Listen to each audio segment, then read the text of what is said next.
9:37. En los últimos días nos ha llamado la atención y mucho una información publicada por La Voz de Galicia que tiene que ver con los trámites que han tenido que pasar unas familias gallegas para federar a sus niños para que estos puedan jugar al fútbol.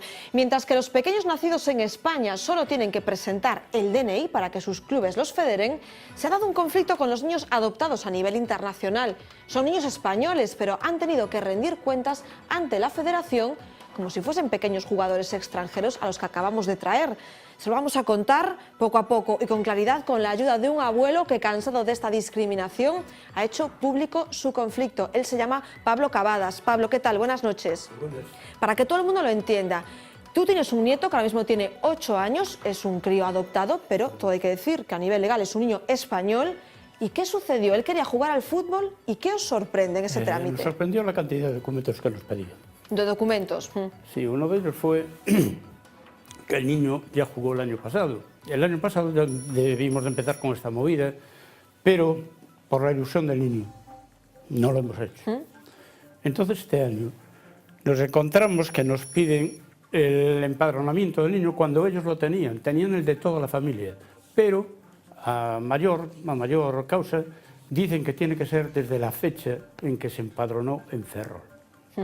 Bien, a todo esto, nosotros fuimos accediendo a esa documentación. Lo que más me extrañó fue que después de muchas idas y venidas, la Federación parece ser que les pide, o les pedía, o les sigue pidiendo, una comparecencia del niño.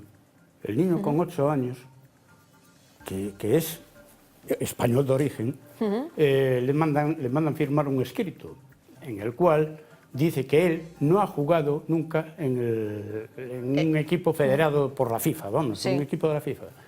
Entonces este niño, con 5 meses... Hay que decir que a los niños españoles, a cualquier niño, se les federa con su simple DNI. Sí. Lo que pasa con las adopciones internacionales es que la FIFA, y todo esto va hacia abajo a diferentes organismos hasta llegar a la Federación Galega de Fútbol, le pide a estos niños, fruto de una adopción internacional, que aunque son españoles, acrediten con múltiples papeles que no han jugado en ese país de origen. Efectivamente. Claro, ¿y vosotros cómo os quedáis ahí? ¿Empezáis una batalla? Entonces empezamos una batallita. Hemos logrado que al niño se le federe, pero con la condición esa de entregar esos documentos por el bien del niño. Porque si el niño te pregunta, abuelo, ¿cuándo voy a jugar al fútbol? Claro. ¿Qué haces? Habéis tenido que presentar los documentos, finalmente. Sí. Incluido una declaración en la que dice que su nieto no ha jugado a los 5 meses en otro país. No ha jugado a los 5 meses en su país. ¿Qué niño juega a los 5 meses? Entonces yo creo que esto no solamente debiera ser yo, sino muchos más padres que están en la misma situación debieran atacar a la Federación, porque son muchos los niños que juegan al fútbol, que son españoles, que no son extranjeros. Claro. ¿Qué es lo que les motiva para pedir esa documentación? Claro, lo que está pasando es que una norma que impone la FIFA a nivel internacional para impedir el tráfico de niños jugadores, entre comillas, está pasando por encima de la jurisprudencia española, porque estos niños sí son españoles. Vosotros eleváis una queja ya al más alto nivel, ¿no, Pablo? Bueno, en realidad fue a raíz de aparecer un escrito en el cual lo comunica el Consejo Superior de Deportes de que estos niños que son españoles, o sea, artículo 19.1 del Código Civil Español. Entonces, lo que no entendemos es que haya esa interferencia entre la FIFA y el gobierno español. No sé cómo más explicaros, porque es duro tener que decirlo. Claro, hay que decir que tu nieto Pablo tiene 8 años y lo decías, un niño pregunta por qué no puedo jugar al fútbol, como ya mis compañeros de clase. ¿Le ha afectado a tu nieto? ¿Os lo ha preguntado? Pues no, se lo tomó muy bien. Estuvo 2 semanas sin poder ir a entrenar, un partidillo que querían que fuera, pero lógicamente que no fuera a tener un accidente, o sea, una colisión con otro niño y que se hiciera daño, llevarlo al hospital, iban a preguntar qué fue lo que le pasó al niño, lógicamente. Ser un niño pequeño y nos mandarían a la mutua y no estaba, al no estar federado no tiene mutua. Claro, un caso similar al del nieto de Pablo ha tenido que pasar el hijo de Milucho Romero, que ya nos escucha. Él es un padre de Tui. Milucho, ¿qué tal? Buenas noches. Hola, buenas noites. Este caso que está expoñendo Pablo seguro que che sona. No teu caso e o teu fillo, que sucedeu? Tivo tamén que presentar esta documentación que requiere a Federación a raíz desa norma FIFA? Sí, efectivamente, exactamente o mesmo caso, non? Te empezan a pedir primeiro entrega no club, como todo o resto dos nenos, unha fotografía e unha fotocopia do carné, e despois lle empezan, pois, primeiro non lle tramitan a ficha porque dicen que naceu no estranxeiro, e entonces empezan a pedir un montón de documentación. A última xa é a parte do padrón, unha declaración de por que viñemos para aquí, cousas así absurdas, e o absurdo total que lle fagan firmar a él e a min, que ellos queran facer firmar un papel donde diga que non xogou en Etiopía ningún equipo federado, cando Claro, él con canto chegou aquí tempo... chegou con unha anualidade. Claro, difícil que xogara en Etiopía o fútbol. Cal é a explicación que vos dan dende a Federación Galega de Fútbol? Primeiro, a explicación que dan, pois, bueno, pois tampouco dan moita explicación, porque eu escoito falar, pois, creo que o secretario da Federación Galega, e, bueno, él dice que son cousas que lle ven de impostas desde a Federación Española e desde a FIFA, pero, bueno, está claro que, decir, a legislación é moi clara, é dicir, a FIFA, a Federación Española e a Federación Galega de Fútbol están suxeitas ao ordenamento xurídico do Estado español. E o que dice o ordenamento xurídico, artigo 19.1 do Código Civil, é que son españoles de origen os nenos adoptados, pero que independientemente deso, a Constitución tamén é moi clara, non? E entonces, o máis terrible para mí non é que lle estén pedindo papeles, é que están mandando un mensaxe aos seus compañeiros, é dicir, aos seus compañeiros de equipo, ven que el non pode xogar simplemente porque naceu en Etiopía. E entón o mensaxe que lle están dicindo é que, primeiro, que non é igual que eles. Claro. E iso para mí me parece o máis terrible, parece unha discriminación absoluta. Que estes nenos son diferentes. A mí me preguntaba se é racismo, pois non sei se é racismo, pero, bueno, desde logo é, pois, nacionalismo do máis casposo e cousas de fallar, non sei, é dicir, me parece terrible, vamos. Primeiro, que non saben ler desde a Federación, e segundo, que, bueno, se creen que están por encima do ordenamento xurídico. Un señor da Federación me decía que es que nosotros nos regimos por outras normas. Digo, bueno, claro. Milucho, entonces, moitísimas grazas por compartir esta experiencia non agradable precisamente neste caso que lle pasou o teu fillo. Gracias. Vale, a vos. Pablo, eu entendo que vais a seguir pues, reivindicando los derechos de vuestros, en este caso de tu nieto, ¿no? Por supuesto. Vamos a escuchar si te parece, porque hemos pedido su opinión a la Federación Galega de Fútbol. Ha sido la entidad que ha tenido que pedir la documentación a estos pequeños españoles. Nos escucha ya su secretario general, él es Diego Batalla. Hola, Diego. Hola, buenas noches. ¿Cómo asume la Federación Galega de Fútbol este conflicto que se está estableciendo con estos niños que vienen de adopciones internacionales? ¿Estáis obligados a pedirles esa documentación? Sí, vamos a ver, aquí hay un pequeño conflicto entre el derecho público y el derecho privado, ¿no? Que es el derecho público, el derecho del país, del Estado español y de la comunidad autónoma gallega, y el derecho que surge de los órganos de FIFA. Entonces existe un conflicto. Tenemos que tener en cuenta que FIFA también regula para todos los países del mundo. Hay más equipos en FIFA que en la propia ONU. Entonces, aquí lo que nos hemos encontrado, y desde la Federación Gallega de Fútbol lo estamos intentando solucionar, es el criterio, la consideración que se le está dando a los españoles no de origen. Entonces, desde la Federación Gallega de Fútbol, claro que conocemos el artículo 17 del Código Civil y el artículo 19.1. Claro que lo conocemos, y otras normas.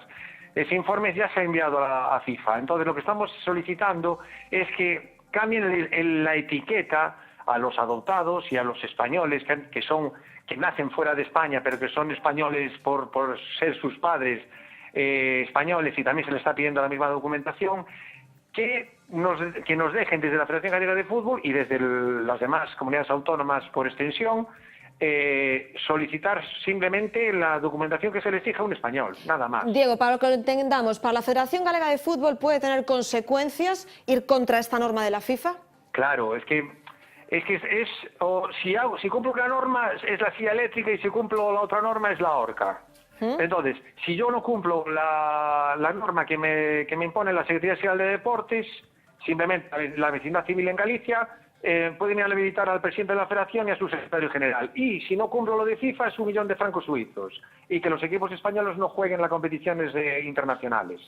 Entonces, te encuentras en una situación en la cual lo que estamos intentando es explicárselo a la gente, que FIFA se encontró con el problema del tráfico de menores, intentó regularlo de alguna manera y a lo mejor en algún aspecto de la regulación se excedió, ¿no? Se ha excedido, sí. Sí, o en un intento de unificar un poco las normativas de todos los países, pues a lo mejor se extralimitó en el caso de España, ¿no? Y en los países europeos. Diego, muchísimas gracias por ofrecernos esta versión de la Federación Galega de Fútbol también implicada. Muy buenas noches. Muy buenas noches. Y nosotros te agradecemos a ti, Pablo, que hayas venido a contarnos la historia de tu nieto y que esto se solucione, no que es simplemente jugar al fútbol.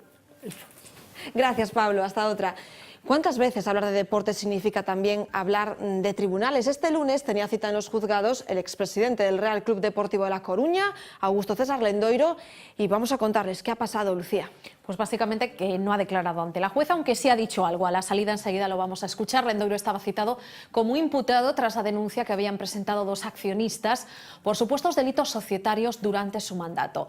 No ha querido, como decimos, prestar declaración ante la jueza. Dice que necesita tiempo para revisar toda la documentación y que además está pendiente de la resolución de un recurso que presentó en su día ante la Audiencia Provincial, porque no se le permitió participar en el proceso de instrucción desde que se abrió la causa y porque se practicaron pruebas periciales y declaraciones antes de su imputación. El exmandatario del club blanquiazul ha pedido además la nulidad de las actuaciones emprendidas contra él. Por lo demás, total colaboración con la justicia, como dice prácticamente todo el mundo, y ha anunciado que cuando sea el momento hablará. Desde hace, puede que son como 650 días he estado callado y a partir de este momento me encuentro liberado totalmente para hablar de todo lo que ha hecho, el daño que le ha ocasionado al Deportivo en cada momento, los administradores concursales y algunas personas más, que pudo ser irreparable. Se esperan que no se archive el caso. Indicios racionales de criminalidad hay más que sobrados ya en este momento procesal, al menos para entrar en un plenario. Veremos a ver después en un plenario la evaluación que se hace de esas conductas. Y por supuesto que hay indicios más que sobrados. Es decir, yo creo que a estas alturas poca gente en Coruña duda de que aquí ha habido algún tipo de inteligencia calculada destinada a conseguir una serie de resultados, una serie de cuentas que se ha objetivado después, que no son cuentas que se corresponden con la realidad. Para entender qué ha llevado a Lendoiro a los juzgados hay que remontarse a noviembre de 2014. Dos accionistas, lo decíamos, lo acusaban de presuntos delitos societarios. 4 delitos en total. Falsificación de cuentas, penada con entre 1 y 3 años de prisión y multa de entre 6 y 12 meses. Según la denuncia, las cuentas del Deportivo fueron falseadas de manera continuada desde el ejercicio económico 2007-2008 y con el objetivo de ocultar las enormes pérdidas que en realidad registraba la sociedad. Segundo supuesto delito, beneficiarse de una posición privilegiada en la Junta de Accionistas. Se le podría pedir por ello una condena de entre 6 meses y 3 años y una multa igual o incluso 3 veces superior a lo que haya obtenido por esta vía. Uso de mayorías ficticias, con el mismo castigo que el apartado anterior. Y por último, negarle a los socios el derecho a la información. Por esta práctica tendría que asumir Lendoiro una multa de 6 a 12 meses.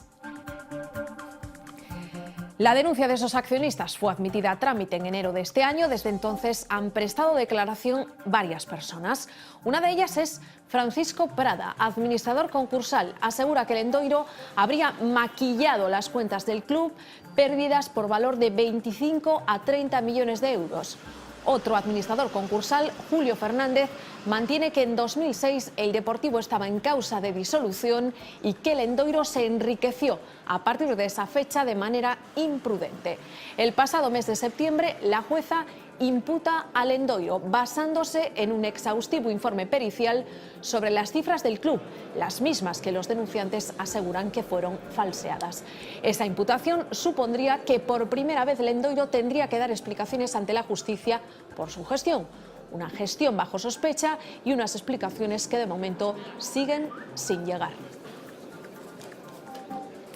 Seguimos con fútbol, pero en otro ámbito. Lo hacemos con 2 derrotas, la del Celta ante el Real Madrid en Balaídos y la del Dépor en la Rosaleda ante el Málaga. ¿Cómo lo habrán visto, como siempre, Balado y Carballo? Vean.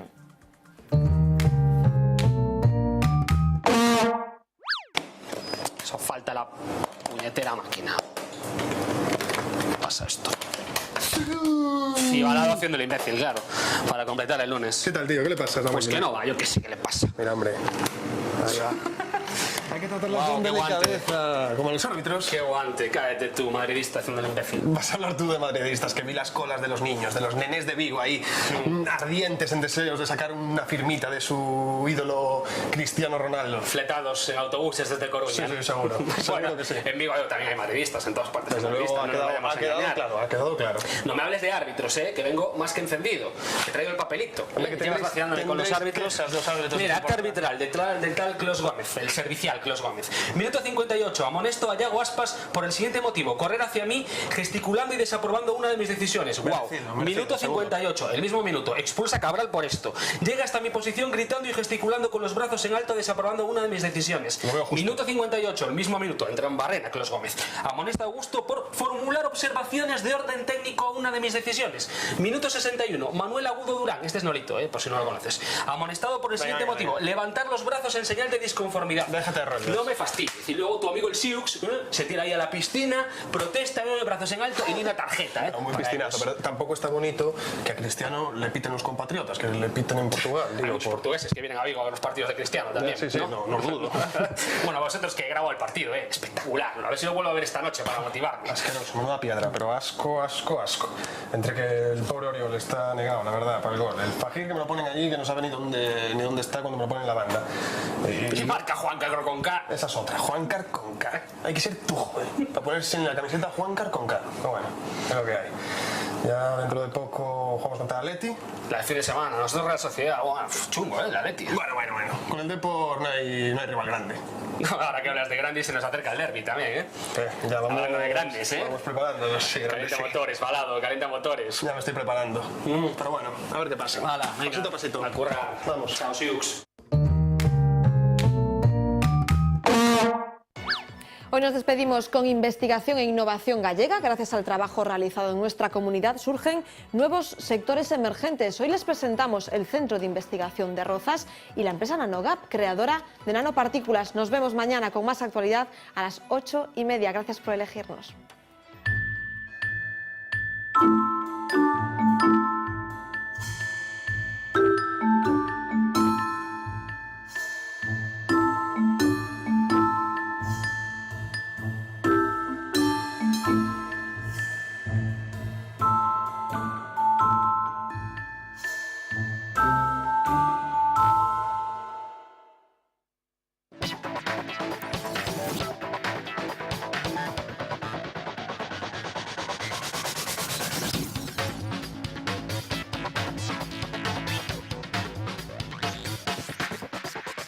Moitas fontes internacionais destacan os usos civís dos avións non tripulados como un dos sectores emerxentes de futuro, con un potencial dun mercado ata 2020 que pode chegar a 67.000 millóns de euros.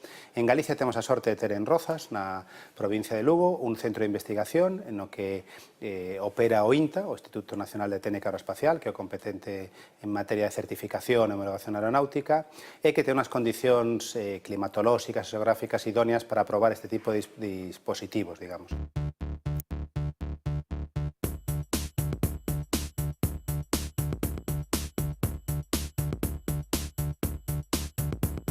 NanoGap es una empresa que se dedica a producir nanomateriales, es decir, somos una empresa química que lo que hacemos es producción de nanomateriales. Lo que pasa es que estamos en un sector totalmente nuevo, es decir, que nuestro producto es una materia prima que utilizan nuestros clientes para desarrollar productos totalmente nuevos, rompedores y que no existen en el mercado, no es que sustituyamos otras materias primas. Entonces, esto es lo que le da un carácter muy innovador a la compañía.